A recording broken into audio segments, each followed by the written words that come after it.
आदाब। ये आकाशवाणी का श्रीनगर स्टेशन है। अब आप आशिक खांडे से खबरें सुनिए। पहले पेश हैं सुर्खियां। मुख्तलिफ मामलात को लेकर हिज़्ब इख्तिलाफ के अरकान के शोरगुल और हंगामा आराई के चलते पार्लियामेंट के दोनों ऐवानों की कार्रवाई पूरे दिन के लिए मुलतवी। लेफ्टिनेंट गवर्नर मनोज सिन्हा ने जम्मू में तवी रिवर फ्रंट पर हो रहे काम का लिया जायजा। कामों के मेयार के साथ समझौता न करते हुए प्रोजेक्टों की बरवक्त तकमील पर दिया जोर। वर्ल्ड क्राफ्ट काउंसिल की 60वीं सालगिरह तकरीबात के दूसरे मरहले में श्रीनगर में तकरीबात आज से शुरू। World craft council Jammu Kashmir में दस्तकारी शोबे को दुआम बख्शने के लिए पुरअज़म। और ख़वातीन के खिलाफ तशद्दुद के खात्मे का बैनुल अक़वामी दिन आज।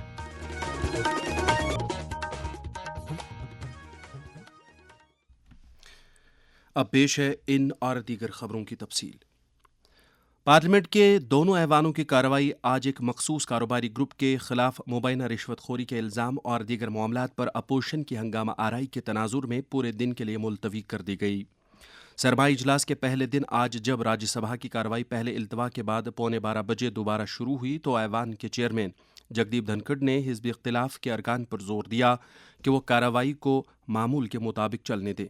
ताहम ऐवान में शोरगुल होता रहा और कार्रवाई को पूरे दिन के लिए मुलतवी कर दिया गया। इससे पहले जब ऐवान की कार्रवाई सुबह शुरू हुई तो चेयरमैन ने हिज़्ब इख्तिलाफ के अरकान की तरफ से पेश की गई इल्तवा की नोटिसों को रद्द कर दिया। हिज़्ब इख्तिलाफ के लीडर मल्लिकार्जुन खड़गे ने एक कारोबारी ग्रुप के खिलाफ मुबैना रिश्वतखोरी के इल्ज़ामात के मामले पर बोलने की कोशिश की, ताहम उन्हें इजाज़त नहीं दी गई। इसके चलते कांग्रेस, DMK, RJD, आप और दीगर अराकीन ने हंगामा आराई की और कार्रवाई को पहले 11:45 तक मुलतवी करना पड़ा। लोकसभा की कार्रवाई पहले इल्तवा के बाद जब दोपहर 12 बजे शुरू हुई तो कांग्रेस, समाजवादी पार्टी, DMK और दीगर अराकीन ने एक मखसूस बिजनेस ग्रुप के खिलाफ मुबैना रिश्वतखोरी और दीगर मामलात पर शोरगुल बर्पा किया, जिसके बाद स्पीकर ने ऐवान की कार्रवाई को पूरे दिन के लिए मुलतवी कर दिया। आज सुबह जो ही ऐवान ज़ीरिंग की कार्रवाई शुरू हुई तो हाल ही में फौत हुए मौजूदा अरकान वसंत राव चौहान और शेख नूरुल इस्लाम को खराज अक़ीदत अदा किया गया। ऐवान में 3 साबिक़ा अरकान को खराज अक़ीदत अदा करने के लिए भी मातमी करारदाद पेश की गई। एहतराम के तौर पर स्पीकर ओम बिरला ने ऐवान की कार्रवाई को दोपहर 12 बजे तक मुलतवी किया। वज़ीर आज़म नरेंद्र मोदी ने उम्मीद ज़ाहिर की है कि पार्लियामेंट का मौसमी सरमा का इजलास मुफीद रहेगा और इसमें भरपूर अंदाज से तामीरी बहस व मुबाहिसा होगा। पार्लियामेंट इजलास से कबल मीडिया से बात करते हुए आज वज़ीर आज़म ने कहा कि मौसमी सरमा का इजलास कई वजूहात से ख़ास है। इनमें आइन को इख्तियार किए जाने के 75वें साल की शुरुआत भी शामिल है। उन्होंने कहा कि पार्लियामेंट के वक्त को आलमी सतह पर भारत के इज़्ज़त व वक़ार को मज़ीद बढ़ाने के लिए बरोएकार लाया जाना चाहिए। उन्होंने कहा कि पार्लियामेंट से ये पैगाम जाना चाहिए कि मुल्क के राय दहंदगान जमहूरियत के तईं उनके अहद, आइन के तईं उनका पुख्ता अज़म और पार्लिमानी तौर तरीक़ों में उनका भरोसा बामकसद है और हमें मौके की मुनासबत से काम करना चाहिए। लेफ्टिनेंट गवर्नर मनोज सिन्हा ने आज जम्मू में इंतजामिया के आला अफसरों के हमरा तवी रिवर फ्रंट का दौरा करके वहां तामीराती कामों की पेशरफ्त का जायजा लिया। इस मौके पर उन्होंने अफसरों को हिदायत दी कि वो प्रोजेक्ट के पहले मरहले की मियादबंद मुद्दत के अंदर तकमील को यकीनी बनाएं ताकि तवी की जाज़बियत में इजाफा होने के साथ साथ लोगों को मुख्तलिफ सहूलियात दस्तियाब हो सकें। उन्होंने कहा कि प्रोजेक्टों की अमलावरी के दौरान कामों के मेयार के साथ कोई भी समझौता नहीं किया जाना चाहिए। LG ने कहा कि रिवर तवी फ्रंट प्रोजेक्ट से जम्मू के सयाहती मंजरनामे को भी फ़रोग हासिल होगा। चीफ सेक्रेटरी अटल डल्लू, एडिशनल चीफ सेक्रेटरी शालीन काबरा के अलावा कई दीगर आला अफसरान भी उनके हमरा थे। नायब वज़ीर आला सुरेंद्र कुमार चौधरी ने मजदूर तबके की बहबूदी के लिए शुरू की गई फलाही स्कीमों के बारे में जामिया बेदारी पैदा करने की ज़रूरत को उजागर किया है ताकि ज़्यादा से ज़्यादा मुस्तहिकीन को इन स्कीमों के दायरे में लाया जा सके। जम्मू में आज लेबर महकमे के कामकाज का जायज़ा लेने की गर्ज से मुनक़दा एक मीटिंग से खिताब करते हुए उन्होंने कहा कि बेदारी पैदा करने के लिए जम्मू सूबे में जगह जगह पर कैंपों का इनेकाद किया जाना चाहिए। इससे पहले जम्मू कश्मीर के मुख्तलिफ ज़िलों से ताल्लुक़ रखने वाले मुतअद्दिद वफूद ने नायब वज़ीर आला के साथ मुलाकात की और अपने अपने मसाइल उनकी नोट्स में लाए। सुरेंद्र चौधरी ने यकीन दिलाया कि तमाम मसाइल को तरजीही बुनियादों पर हल किया जाएगा। वर्ल्ड क्राफ्ट काउंसिल आज क्राफ्ट क्रिएटिविटी एंड कंपैशन मौजू के तहत अपनी 60वीं सालगिरह तकरीबात मना रहा है। ये तकरीबात 2 मरहलों में मुनक्कद हो रही हैं। पहला मरहला नई दिल्ली में 21 से 23 नवंबर तक मुनक्कद हुआ, जबकि दूसरा मरहला श्रीनगर में आज से लेकर 27 नवंबर तक मुनक्कद होगा। इस सिलसिले में पेश है शोबे खबर के सरबराह तारिक रहतर की ये रिपोर्ट।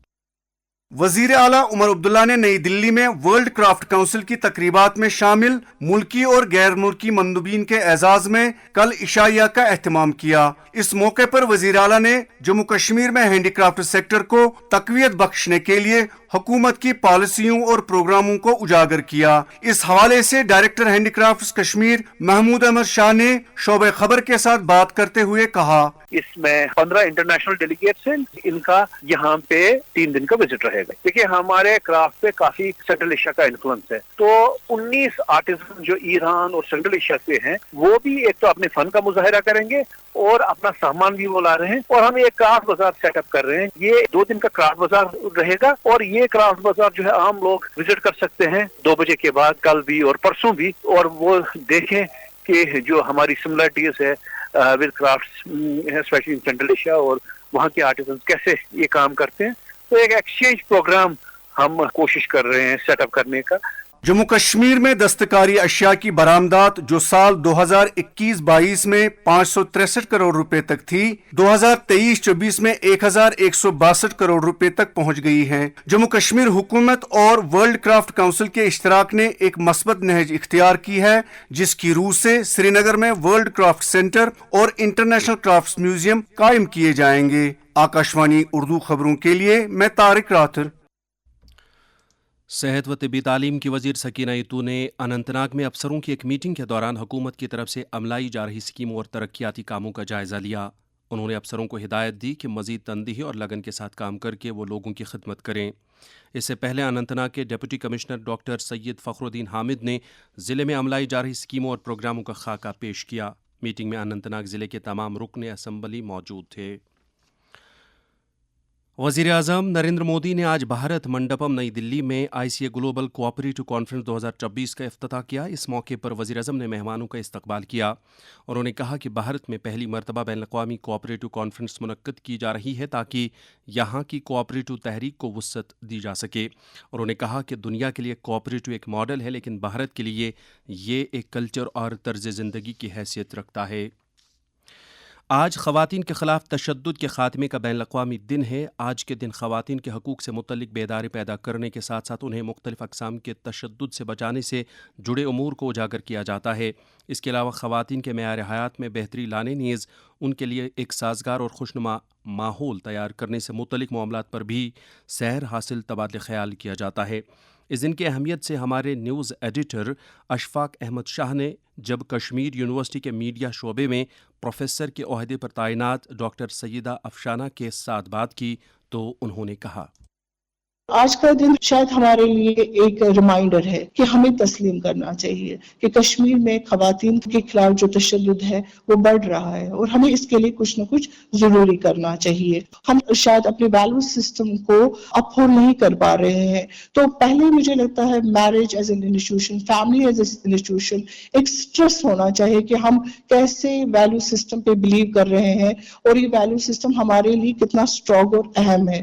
دوسرا، انسٹیٹیوشنز کی جب آپ بات کرتے ہیں، گھر سے باہر جو ہو رہا ہے اس پہ بھی دھیان دینے کی ضرورت ہے۔ انسٹیٹیوشنز میں کچھ لیگل فریم ورکس ہونے چاہیے، کچھ ایسی میکانزم، کچھ ایسی کمیٹی جو کہیں کہیں پہ ہے، اور اس کے بعد جو لیگل فریم ورک ہمارا ہے، عورتوں کو کتنی اس کے بارے میں علمیت ہے، ان کی نالج کتنی ہے، کیا ہم لیگل ایڈ دے سکتے ہیں ان عورتوں کو جو کہ اس کا وکٹم بنتی جا رہی ہے اور شاید وہ بول نہیں پا رہی ہے۔ اور وہ ہمیں لے جاتا ہے پھر ایک اور چیز کی طرف کہ ہمارے یہاں سپورٹ نیٹ ورک کتنا ہے، ہمارے یہاں کتنی کاؤنسلنگ ہوتی ہے، کتنی اویئرنیس ہے ایون خواتین میں بھی، کہ جس چیز کو وہ خاموشی سے برداشت کر رہی ہے کہ وہ اصل میں ایک تشدد ہے، وہ جسمانی تشدد بھی ہو سکتا ہے، وہ سائیکولوجیکل ایک ٹراما بھی ہو سکتا ہے۔ یہ خبریں آپ آکاشوانی کے سری نگر اسٹیشن سے سماعت کر رہے ہیں۔ حکومت نے ملک آئین اختیار کرنے کے 75 سال مکمل ہونے کے سلسلے میں کل سے ایک برس طویل تقریبات کا اعلان کیا ہے، اور یہ تقریبات 26 نومبر 2025 تک جاری رہیں گی۔ واضح رہے کہ 26 نومبر 1949 میں بھارت کی کانسٹیٹیوئنٹ اسمبلی نے ملک آئین اختیار کیا تھا، جو 26 جنوری 1950 سے لاگو ہوا۔ تفصیلات دیتے ہوئے پارلیمانی امور کے وزیر کرن رجیجو نے نئی دلی میں کہا کہ سب سے بڑی تقریب سمویدھان سدن میں منعقد ہوگی، جہاں صدر جمہوریہ پارلیمنٹ کے دونوں ایوانوں سے خطاب کریں گی۔ प्रदेश कांग्रेस कमेटी के सदर तारिक हमीद कर्राह ने मरकजी सरकार से मुतालबा किया है कि वो जम्मू कश्मीर के लिए मुकम्मल स्टेटहुड और तमाम आइनी ज़मानतें बहाल करें। आज श्रीनगर में पार्टी हेडक्वार्टर पर पार्टी लीडरों और कारकुनों से खिताब करते हुए उन्होंने कहा कि मरकज़ को इस ताल्लुक से बिना वक्त ज़ाया किए फ़ैसला लेना चाहिए। IPL 2026 के लिए मुल्की और गैर मुल्की क्रिकेट खिलाड़ियों की ऑक्शनिंग का अमल कल और आज जिद्दा सऊदी अरब में मुकम्मल हुआ। इतलात के मुताबिक अशमुजी कुलगाम से ताल्लुक़ रखने वाले रासिक सलाम को रॉयल चैलेंजर्स बेंगलुरु ने 6 करोड़ रुपए के इवज़ ख़रीद लिया। वो इस साल IPL के लिए सबसे महंगे अनकैप्ड खिलाड़ी बन गए हैं। इस कामयाबी पर रासिक के भाई इरफान सलाम डार ने हमारे नुमाइंदे खुर्शीद पडरू के साथ बात करते हुए अपने तासुरात को यूं जाहिर किया। अल्हम्दुलिल्लाह, तो सभी खुश है। वादी सभी लोग यहाँ पे जो हमारे कश्मीरी भाई है, यहाँ पे हमसाया और रिश्तेदार सब खुश है अल्हम्दुलिल्लाह कि मेहनत उसकी जो है वो रंग लाई है। क्रिकेट छोड़ना नहीं चाहिए। किसी में अगर कोई टैलेंट हो, कोई भी मरहला हो, कोई भी स्पॉट हो जिसमें टैलेंट हो इंसान को, उसमें हिम्मत नहीं हारनी चाहिए। मेहनत करते रहो, आपको फल मिलेगा इंशाल्लाह। आवाम से संदेश यही है कि ड्रग्स को अवॉइड करके अगर आप खेल कूद में हिस्सा लोगे तो बेहतर रहेगा। इसके अलावा राजौरी ज़िले से ताल्लुक़ रखने वाले अब्दुस समद को लखनऊ सुपर जायंट्स ने 4 करोड़ 20 लाख रुपए के एवज़ ख़रीद लिया है। माहिरीन क्रिकेट ने जम्मू कश्मीर के खिलाड़ियों की इस कारकर्दगी को यहाँ के क्रिकेट मंजरनामे के लिए एक नेक शगुन और काबिल तारीफ़ कदम करार दिया है। पुलिस ने लोगों में साइबर क्राइम से मुतल्लिक बेदारी पैदा करने के लिए government girls higher secondary school Pampore में एक बेदारी प्रोग्राम का इनेकाद किया। दरियासना पुलिस ने ड्रग ट्रैफिकिंग के खिलाफ कार्रवाई जारी रखते हुए आज हापतनाड़ अशमुकाम से ताल्लुक़ रखने वाले एक ड्रग पेडलर मुश्ताक अहमद अहंगर की 1.6 करोड़ रुपए की जायदाद NDPS एक्ट के तहत अटैच कर दी। राजभवन जम्मू में आज 78वें सीनियर नेशनल फुटबॉल चैंपियनशिप के लिए जम्मू कश्मीर के फुटबॉल टीम के खिलाड़ियों ने लेफ्टिनेंट गवर्नर मनोज सिन्हा के साथ मुलाकात की। लेफ्टिनेंट गवर्नर ने ग्रुप स्टेज के दौरान बेहतरीन कारकर्दगी दिखाने के लिए खिलाड़ियों और कोचिंग अमले को मुबारकबाद दी। और अब मौसम। महकमे मौसमियात की पेशगोई के मुताबिक जम्मू कश्मीर में अगले 24 घंटों के दौरान मौसम आमतौर पर खुश्क रहने का इम्कान है। श्रीनगर में आज दिन का ज़्यादा से ज़्यादा दर्जा हरारत 15.4 डिग्री सेल्सियस जबकि रात का कम से कम दर्जा हरारत 4 डिग्री सेल्सियस रिकॉर्ड किया गया। जम्मू में आज दिन का ज़्यादा से ज़्यादा दर्जा हरारत 25.3 डिग्री सेल्सियस जबकि कल रात का कम से कम दर्जा हरारत 11.1 डिग्री सेल्सियस था। श्रीनगर में कल तुलुए आफ्ताब सुबह 7:14 पर और गुरूब आफ्ताब शाम 5:23 पर होगा। इसके साथ ही खबरों का ये बुलेटिन ख़त्म हुआ। हमें दीजिए इजाज़त। शब बख़ैर।